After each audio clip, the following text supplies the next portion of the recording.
Shalom, c'est votre serviteur Dongo. Aujourd'hui, nous allons parler un peu d'un fait. Je vais intituler ce message Pourquoi faut-il fuir les églises qui font que des prophéties, les églises qui font que des miracles? Pourquoi faut-il fuir les miracles dans les églises? Il est important aujourd'hui de savoir une chose, que le diable, effectivement, a récupéré l'église entièrement. Ça, tout le monde doit le savoir maintenant en tant qu'enfant de Dieu. Pour ceux qui veulent suivre réellement le Seigneur, il faut savoir qu'effectivement, le diable s'en est accaparé effectivement de l'église, de la chose de l'église réellement.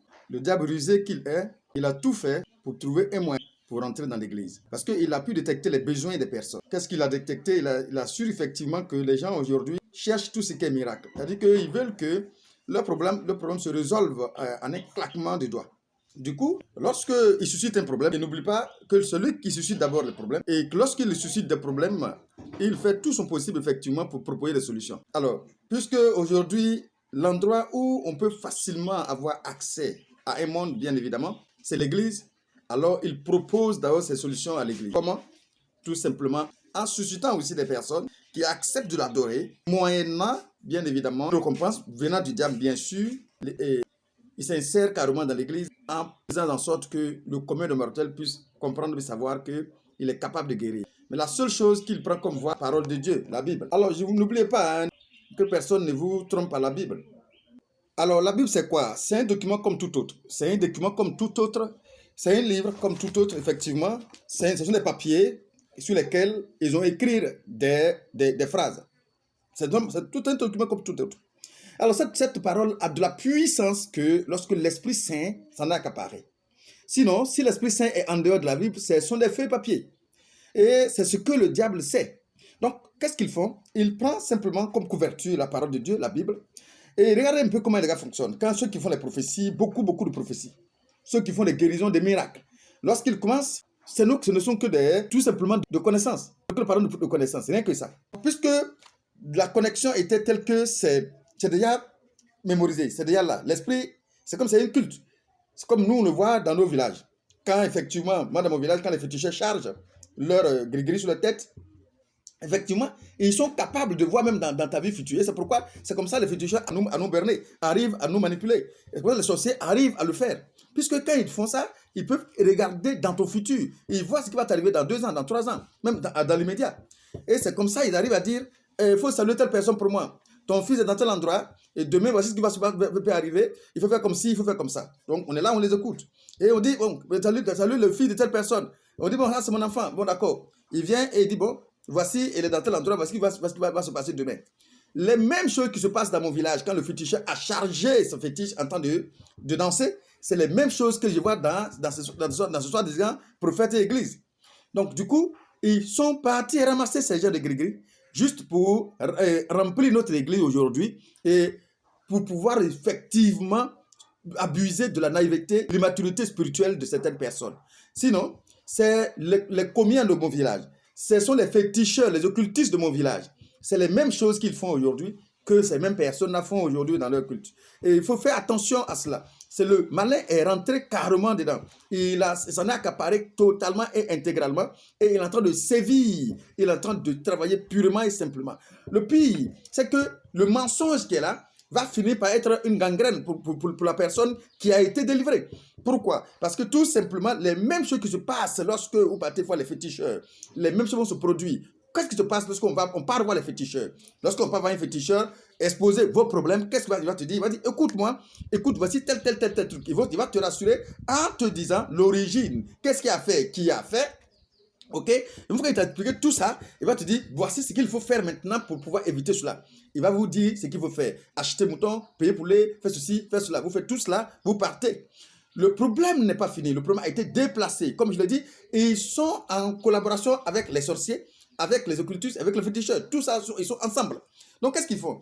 Lorsqu'ils s'en vont, ils négocient spirituellement avec le sorcier qui a mis la main sur toi.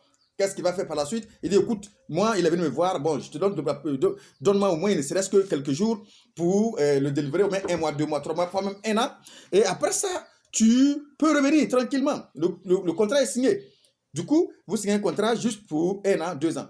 Après, tu as la possibilité de revenir tout simplement récupérer ton sujet. Et lorsqu'il récupère le sujet par la suite, il y a eu une renégociation. C'est pourquoi Vous avez une permanence, vous partez encore et encore voir les féticheurs parce que c'est juste un temps bien précis et les choses reprennent de plus belle. Donc, ils ont la possibilité de te faire repartir 1000 fois, 10 000 fois, 4000 fois, encore et encore et encore chez eux.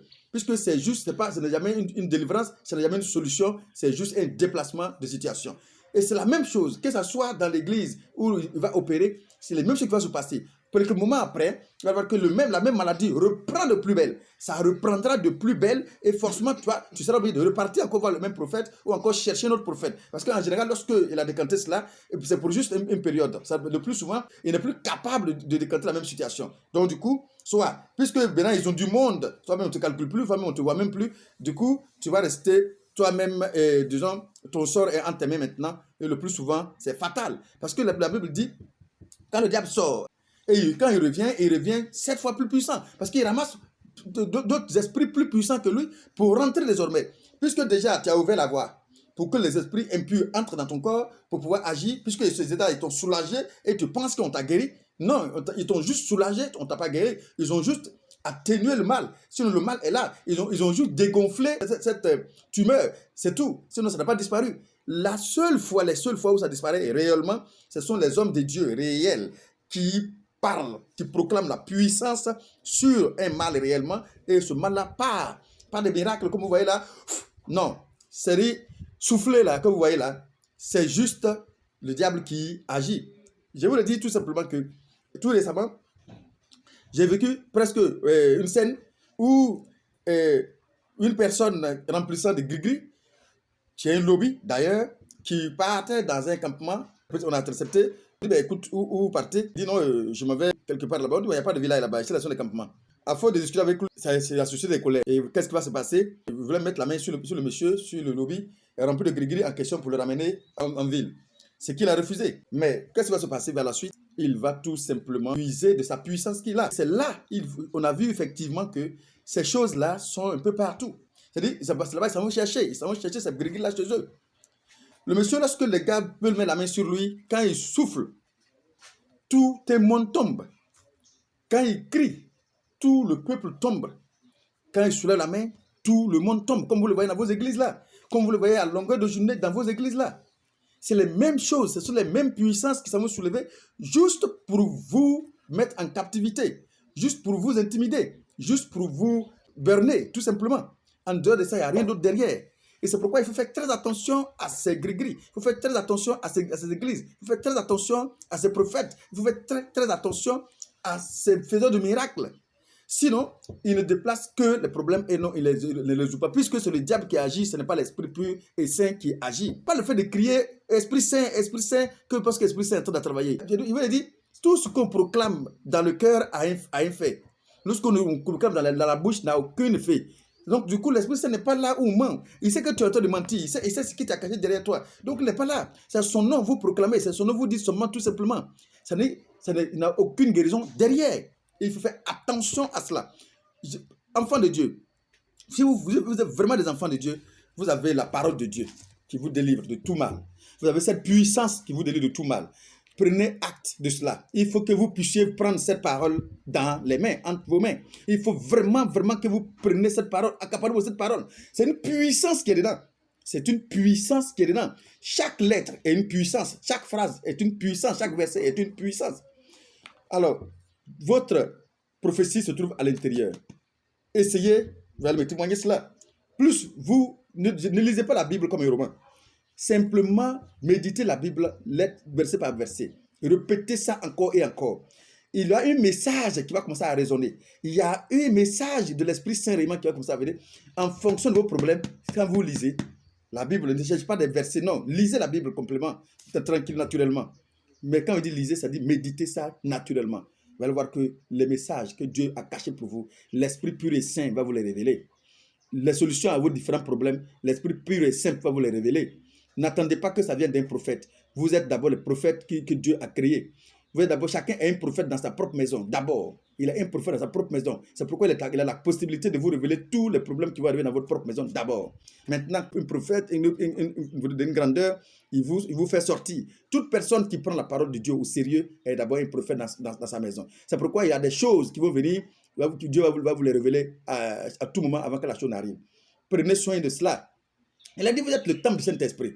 C'est là où il habite. Si le corps est assaini et qu'il habite, il va parler à chaque fois. C'est puisqu'il est à l'intérieur. Il va parler à chaque fois. Mais s'il est hors de vous, parce que vous pensez que c'est l'autre qui est capable de le faire, mais il ne peut pas vous entendre. C'est-à-dire, vous pensez, vous-même là, Joël a dit qu'il y aura un moment où il va venir, son esprit va rentrer en nous, on va faire les prophéties, on va faire des miracles, effectivement. Mais s'il n'entre pas en toi, il ne pourra pas le faire.